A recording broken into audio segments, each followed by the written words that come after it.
It's interesting. I noticed as I was walking through your office a copy of The Economist magazine. I guess you read The Economist. You know what The Economist described your relationship with Russia as? A Faustian pact between Mr. Modi and President Putin. I believe President Putin is invited to come to Delhi very soon, isn't he? Well, I think the Quad leaders will be coming here very soon. We buy $20 billion of energy from the United States. And let me also tell you... I'm talking about Russia. I'm just interested in your relationship with Russia. Is it connected, the fact that you are so dependent right now on Russian energy, and India, from the very beginning, from the invasion of Ukraine by Putin's forces in February of 2022, India has refused to condemn that invasion. I guess these are connected, aren't they? But I think you're jumping, hop, step and jump. Let me first, if you permit me, to give you some basic facts.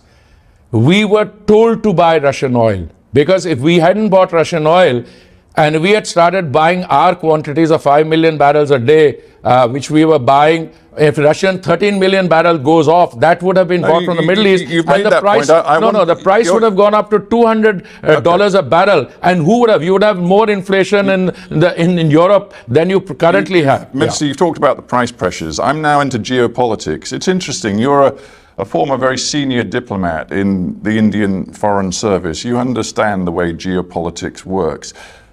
Is it wise, do you believe, for India to have forged such a close friendship to Vladimir Putin when, according to the UN General Assembly, a massive majority vote, Russia violated Ukraine's sovereignty in this invasion, something which India will not say and will not recognize? Is it wise for India to have got itself into the place it is now in? No, India is in a very comfortable place.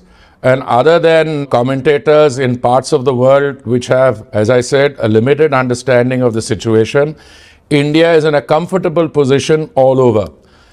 One of the first foreign ministers that the incoming Secretary of State met was the Indian Foreign Minister. A Quad meeting is taking place here. My Prime Minister has had a discussion with President Trump. I think some of the concerns you're worried about should be addressed to European audiences. But you believe, you believe in international law, don't you? Oh, I'm not a believer. I'm a practitioner of international law. I've written a book on the use of force. And I think Western Europe is hardly in a position to tell anyone what international law is all about. Let me tell you, we have condemned the use of violence. My Prime Minister has been on record from day one to say this is not the time of war, this is a time of peace. He has said that to President Putin, he's said that to President Zelensky, and that is the point of view which the G20 under the Indian presidency espoused, and that was accepted. The G20 presidency under India is the one which went what consensus, and that is the first consensus document, whereas the GA and everything else was stated. So my submission to you... it seems to me there's a hypocrisy at work here. You can talk about hypocrisies in the West. I could talk about hypocrisy in India. When it comes to talking sovereignty, and when it comes to an issue you have on your own territory with Kashmir and other people's perceptions of Kashmir's status, you talk about the inviolability of sovereignty. But you don't use that language when it comes to Ukraine and its rights. We use that language consistently, and I want to correct you. Sovereignty as a concept is something we use consistently. So condemn Putin's violation of Ukrainian sovereignty. We have said on record, this is not a time for war. We don't condone the use of that's not a condemnation of Russia's invasion of Ukrainian territory. I would suggest that you read the Western démarche to end the war, and we are in favor of doing the war. We could have a similar argument on the Middle East, on Palestine, etc. I think if this is a discussion on energy, let me say that the Prime Minister's primary commitment is to ensure that there is availability of energy to our consumer at all points, at affordable rates, and in a sustainable manner. And we've done very well on all three. Insofar as Russia is concerned, yes, we've had long-standing relations with the erstwhile Soviet Union. We have relations with the Russian Federation, but we have much stronger relations with some of the other countries, including the United States. And I would say we buy $20 billion worth of energy from the United States. So the point here is, if it is a discussion on energy, I think it has been completely consistent. And today, we were encouraged by the Americans, by Western Europeans. I think they're out of the equation. They're no longer part of it. Minister, if I may, I'm going to stop you for a sec, because you've turned the conversation toward America, which is interesting, because Donald Trump, of course, is now in the White House. Donald Trump is determined to use tariffs as and when necessary to change the balance of trade between the United States and key trading partners. He has described India as one of the, quote, kings of tariffs around the world. You can expect tariffs to be imposed on Indian exports to the United States, can't you? Let me give you a primer on tariffs. Countries are bound by their international obligations.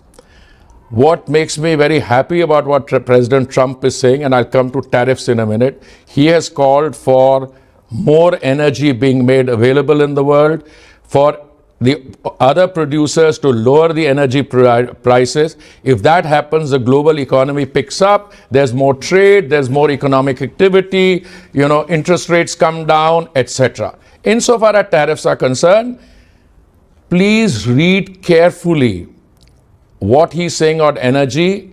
It is an attempt to leverage in tariffs also. What he's saying is, if we are a $23 trillion economy and we have open markets and other countries impose high tariffs on us, well, there are two kinds of tariffs. One are tariffs which you bound under successive rounds of multilateral trade negotiations, and there are tariffs which you have not bound. Now, if countries are raising their non-bound tariffs or their bound tariffs, there are consequences on that. Insofar as the president is concerned, he will impose tariffs. Hang on, let's keep this conversation as simple as possible. If the United States goes ahead with threats to impose tariffs on countries like India, and he has fingered India as a problem, will you respond with punitive tariffs on US goods coming into India? As a diplomat, I don't respond to hypothetical questions.